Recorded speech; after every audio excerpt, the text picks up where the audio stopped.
Aragón, 1982-2012. 30 años de autonomía.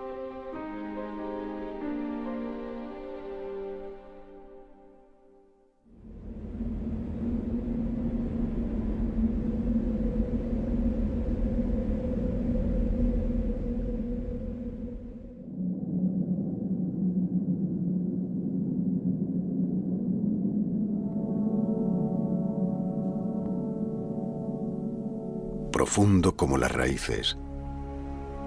Vive un sentimiento alimentado por la historia y los ancestros.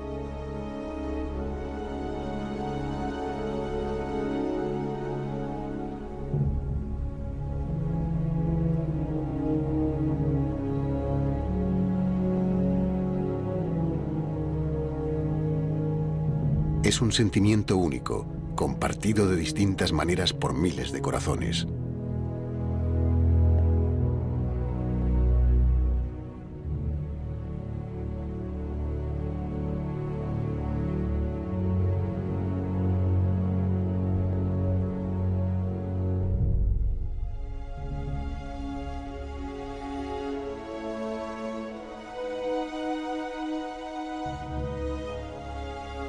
La identidad se forja con el tiempo que lleva a recorrer el camino de la historia, un camino que viene de muy lejos, más de lo que creemos.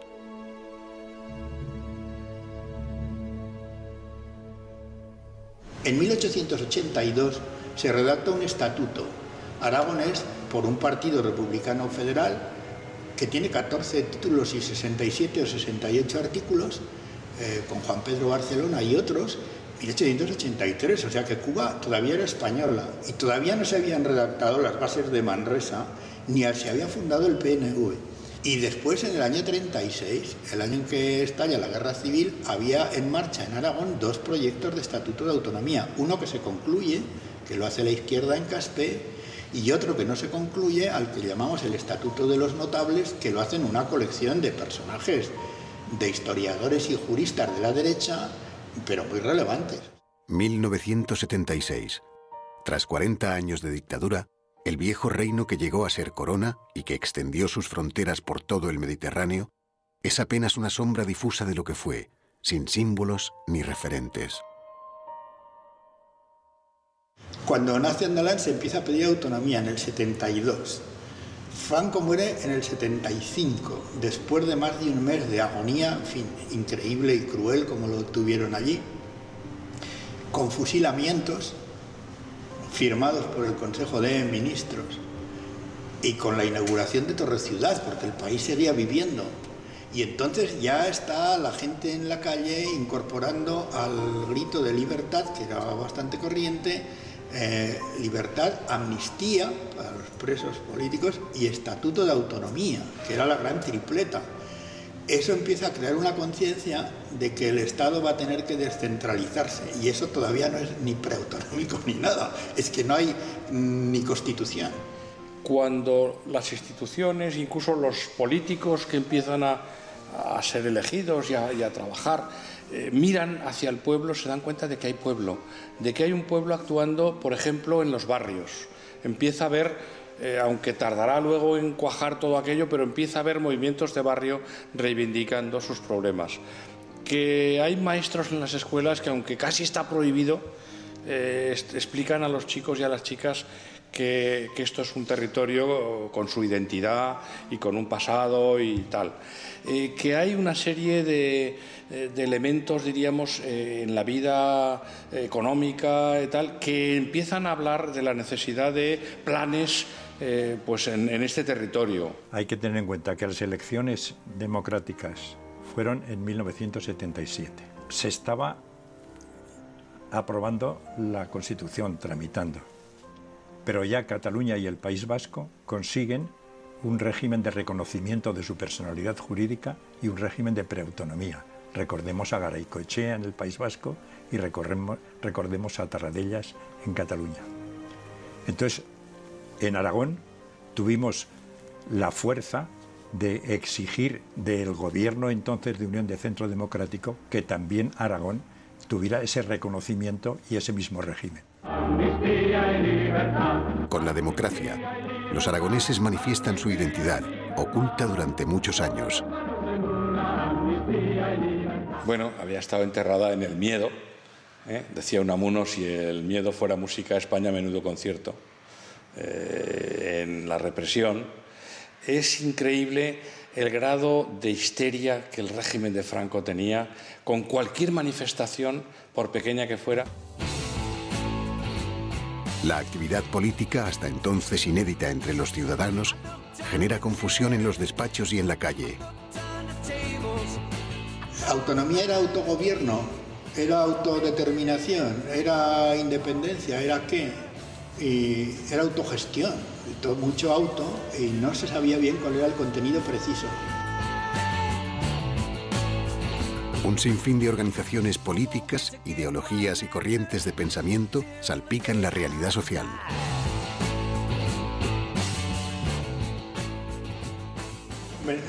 No me quiero equivocar en la cuenta, pero es que igual había 20 partidos políticos. Entonces, desde partidos que desaparecían, Unión del Pueblo Español, hasta la larga marcha por la Revolución Socialista, o el Partido de los Trabajadores de España, o la Organización Revolucionaria del Trabajo, o la Liga Comunista Revolucionaria, el Movimiento Comunista. Dices, bueno, ahora vamos a la izquierda. El Partido Socialista de Aragón, el Partido Socialista del Interior o Partido Socialista Popular, el Partido Socialista Obrero Español.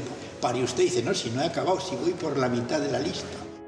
La política, la libertad de expresión y la proximidad de un futuro ilusionante hacen bullir cada nuevo día.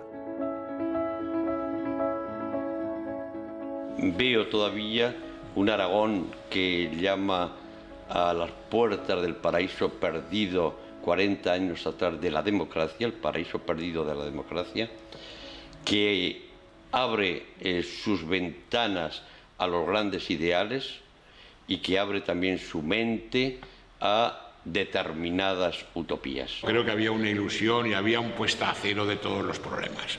Yo creo que cuando llegó la transición, los que venían de las que habían estado en las cárceles de Franco y los que venían del movimiento nacional se pusieron de acuerdo en ponerse todos en la línea de salida.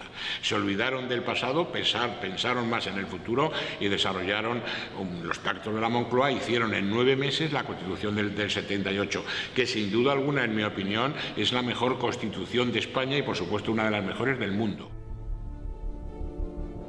Año 1978. España ya tiene un marco legal en el que moverse, la Constitución. Al ser una Constitución de todos y para todos, es también la Constitución del Rey de todos los españoles.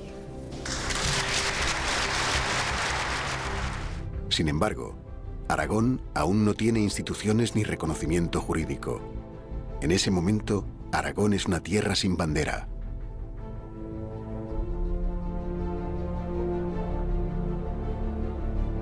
Surgen nuevas formaciones políticas, como el Partido Aragonés, que basan su existencia en la reclamación de la autonomía para Aragón. Pues me encontré a través de la experiencia de 3 años en la Diputación Provincial que Aragón pintaba muy poco, por decir que pintaba algo en Madrid. No significaba nada políticamente. Y eso para mí fue un descubrimiento que entonces no había hecho porque tampoco yo me había dedicado en absoluto a la política. Había tenido algunos ofrecimientos, pero a todos había dicho que no. Entonces, aquella experiencia fue la que me llamó a fundar un partido, pero tener antes una experiencia previa, ver cómo iba a reaccionar el aragonés medio ante la posibilidad de que Aragón tuviera un partido regionalista. En marzo de 1978, poco después de Cataluña, se publica el Real Decreto Ley de 1978 por el que se reconoce la personalidad jurídica de Aragón, que se había perdido con Felipe V, se crea la Diputación General de Aragón y el Gobierno de Aragón.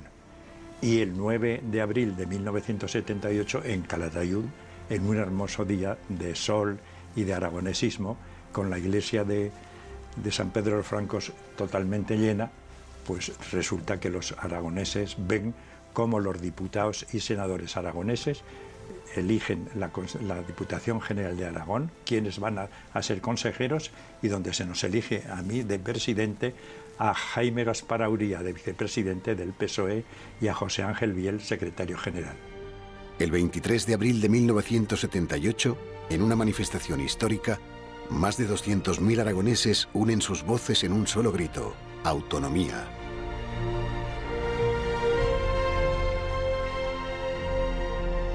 Extremadura ha tenido que crear una bandera, La Rioja ha tenido que crear una bandera, la Comunidad de Madrid ha tenido que crear una bandera, la Región de Murcia ha tenido que crear una bandera, la Comunidad Balear no ha tenido que crear una bandera, la Comunidad Catalana, la Comunidad Valenciana tampoco. Las 4 barras, cuando algún presidente sale así con los 4 dedos, a las barras de Aragón, a las barras se les llama Aragón en heráldica.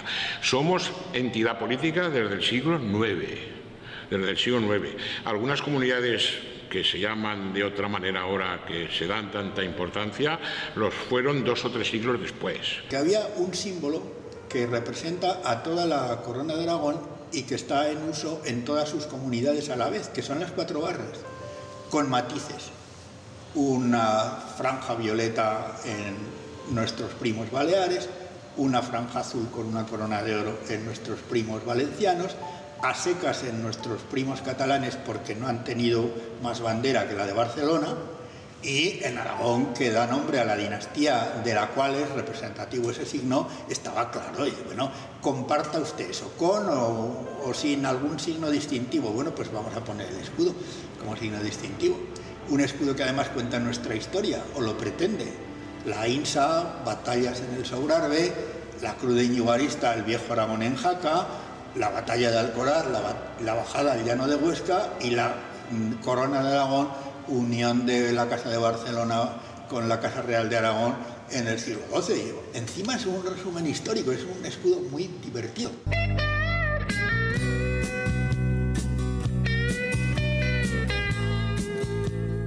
En los años 79 y 80 se celebran elecciones generales y municipales.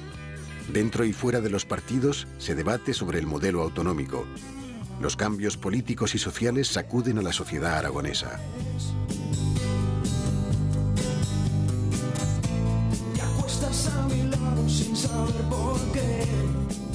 Yo estaba casado, pero estaba enamorado de una exalumna. Tenía mucho inconveniente, no existía el divorcio. Entonces recuerdo que también ejercí un poco lo que llevaba en carrera cultural personal, ¿no? Con responsabilidad individual. Y por libre o por liebre, como yo decía y digo, iba por las calles rezando pintadas. Por ejemplo, libertad afectiva, libertad sexual. O más amablemente, no hay labios como tus besos. O un poema en el Puente de los Gitanos que duró años porque me resultó, era complicado el acceso, que era una defensa de la democracia en Chile, ¿no? Contra el dictador, y que comenzaba y tal, el poema entero decía: Pinochet, pedo de trueno, matón del pueblo chileno, valiente bufón de USA con la pistola en la blusa, gigante de los escombros, con la sangre hasta los hombros, etc. Mientras la recién creada Diputación General ya gestiona algunas competencias, los partidos políticos tienen que ponerse de acuerdo para redactar un proyecto de estatuto o marco legal que regirá la autonomía de Aragón de ahora en adelante. En cuanto a qué pensábamos de la autonomía, en la Alianza Popular no éramos autonomistas. Yo tengo los programas nacionales de las primeras y de las segundas elecciones y allí no se hablaba para nada de la autonomía. Esta es verdad. Bien es cierto que, por ejemplo, cuando presentamos en la primera legislatura de las Cortes Españolas, nos presentamos por aquí, aparte del programa nacional de Alianza Popular, que hablaba del humanismo cristiano, de la protección a la familia, del derecho a la vida, contrarios completamente al aborto, y hablaba de la unidad de España, hablaba de luchar contra el terrorismo. Nosotros hicimos un programa ya para Aragón, y en Aragón en aquellos tiempos hablábamos ya del no al trasvase. Entonces nosotros pretendíamos simplemente que partiéramos de igualdad y que la regionalización, como entonces se decía, fuera para todos los territorios, no solamente para los que yo llamaba y sigo llamando privilegiados. Esto es, que todos tuviéramos y dispusiéramos de las mismas posibilidades. El Partido Comunista de Aragón apostó siempre por la vía del artículo 151, lo que llamamos entonces autonomía plena, y se opuso además a la interpretación que Unión de Centro Democrático estaba dando a los acuerdos municipales que se habían llevado a cabo, sobre todo en la provincia de Teruel. Es decir, el PCA, el Partido Comunista de Aragón, siempre estuvo a favor de la autonomía plena en Aragón, vinculada siempre además al desarrollo de las libertades.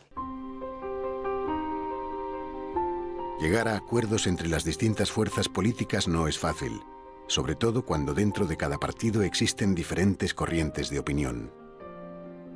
Aquí hay una derecha, digamos, muy regionalista, ¿no? Y en algún momento dado las cajas de ahorros, que entonces estaban en una posición mucho más reaccionaria que ahora, apoyaban cosas que fueran de Aragón, siempre y cuando quedase expresamente a salvo la unidad nacional. Esto que algunos lo hemos sentido siempre como algo ínsito en la personalidad tradicional del Aragón contemporáneo, algunos necesitaban expresarlo firmemente, ¿no? Y otros sencillamente abominaban de cualquier, pero también en la izquierda. Nosotros desde el PSA habíamos apostado directamente por la autonomía, por recuperar el estatuto de Caspe, ¿no? Para volver a poner en marcha otra vez un estatuto de autonomía para nuestra tierra. Pero no era así en toda la organización política del PSOE, en el que todavía quedaba, pues, digamos, aquella manera de pensar, aquellas actitudes de partidos fuertes, partidos de cuadros que controlan un poco en una visión más marxista de la acción política del socialismo, ¿no? Que entonces había temor, un temor desorbitado a lo que creíamos que era el título octavo que podía romper la unidad de España, que para nosotros era una de las premisas que entonces y ahora seguimos defendiendo. La negociación entre partidos es tensa. Unos defienden el acceso a la autonomía por el artículo 151 de la Constitución, conocido como la vía rápida. Otros por la vía lenta, la del artículo 143. España vive una situación tensa. La prensa abre cada día con terribles titulares de asesinatos de ETA, reivindicaciones nacionalistas, una crisis económica galopante y la incapacidad del gobierno de UCD para dirigir el país.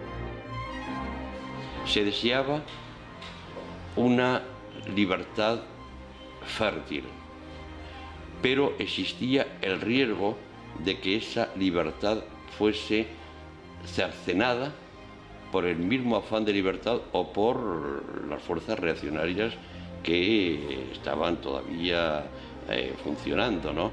¡Quieto todo el mundo! La tensión estalla. En un acto todavía hoy con oscuros móviles, Tejero asalta el Congreso de los Diputados para salvar a España.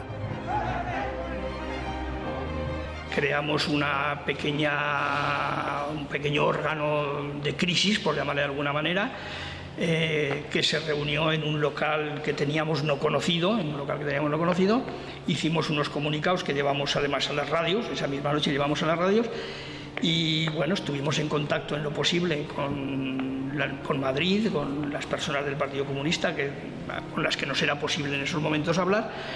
Los archivos los metimos en una furgoneta y la aparcamos en la calle, que era uno de los recursos, yo creo que más seguros de que no iba a pasar nada con ellos. Y bueno, y dimos instrucciones de que nadie de los señalados o más conocidos durmiese ese día en casa. Recuerdo una escena impresionante. Cuando viene Pardo Zancada con la corazada, los soldados de la corazada, de los tanques, los tanquistas, iban con unos anoraks azules, azul oscuro, ¿no? Iban con unos anoraks azul oscuro. Y de repente veo que en la sala de uno de los laterales de la prensa, que estaban así hacia la izquierda, ¿no?, de nuestro escaño, veo a uno de los soldados que saca la cremallera y saca El País con la portada del Rey en el que dice el golpe ha fracasado, ¿no? Y entonces él, y ostentosamente lo sacó así para que todos los que estaban en la tribuna de prensa lo vieran. Influyó, lo creo que sí, después hubo unas disposiciones y de alguna forma cortaron mucho la sala y lo lo encauzaron, yo creo, bastante bien para aquella época, pero ya lo creo que influyó el 23F. A consecuencia de mi postura con respecto al Estatuto de Aragón y que fue al mismo tiempo la del mini trasvase de Tarragona, donde también rompí el voto en el Senado, juntamente con Fernando Reiz y con José Luis Moreno Pérez Caballero, pues dije, bueno, yo no puedo seguir ya de presidente de Aragón, porque lógicamente yo no tengo la confianza. No es que no tengo la confianza del partido, es que yo no tengo confianza en el partido. Y presenté mi renuncia a la presidencia de Aragón. Tras el intento de golpe de Estado, los partidos aragoneses llegan a acuerdos y se redacta un proyecto de Estatuto de Autonomía para Aragón. En julio de 1981, las Cortes Generales en Madrid reciben la propuesta de estatuto. Y lo que se produjo en la época de la preautonomía fue sobre todo lo siguiente, que la derecha franquista más dura se hundió, que fue Alianza Popular, y que en la derecha mandó UCD, que se llevó el 30 y tantos % de los votos en Aragón, estoy hablando de Aragón, y que en la izquierda todo quedó barrido por las siglas del PSOE, que se llevó un 20 y tantos %, y que era un partido inédito. A partir de ese momento se supo a quién había que mirar en el centro derecha y en el centro izquierda. Y entre ellos dos llevaron la preautonomía aragonesa, como entonces UCD llevaba algo más de ventaja, metió a Aragón por el camino de la vía lenta porque a UCD le daba más miedo que al PSOE. Pues se convocaron elecciones generales y ganó el Partido Socialista las elecciones, ¿no? Entonces sí que el Partido Socialista tenía urgencia por cerrar el mapa, porque es que era tener demasiados frentes abiertos, ¿eh? Como se decía en el lenguaje político en aquellos momentos, estamos pisando demasiados callos a la vez, ¿no? Entonces se está haciendo demasiado daño por todos. Entonces convenía ir aclarando el panorama de determinadas cosas. Por tanto, había que cerrar el mapa autonómico, esta era una de las urgencias tremendas. De Madrid nos embridaron de alguna forma tanto a UCD como al PP y creo que al PSOE para pedir la autonomía por el artículo 143. En verano de 1982, el Congreso de los Diputados y el Senado aprueban el Estatuto de Autonomía para Aragón. El 6 de septiembre, el Boletín Oficial del Estado publica el estatuto que entra en vigor. Mayo de 1983. El PSOE gana las primeras elecciones autonómicas en nuestra comunidad. Se constituyen las primeras Cortes presididas por el socialista Antonio Envid. Santiago Marraco es elegido presidente del Gobierno de Aragón. En ese momento el sentimiento autonomista y la identidad aragonesa están muy vivos. Sentimientos enterrados durante 4 décadas emergen buscando luz y aire. Instituciones, asociaciones, grupos e individuos se enfrascan en la recuperación de sonidos, tradiciones y símbolos.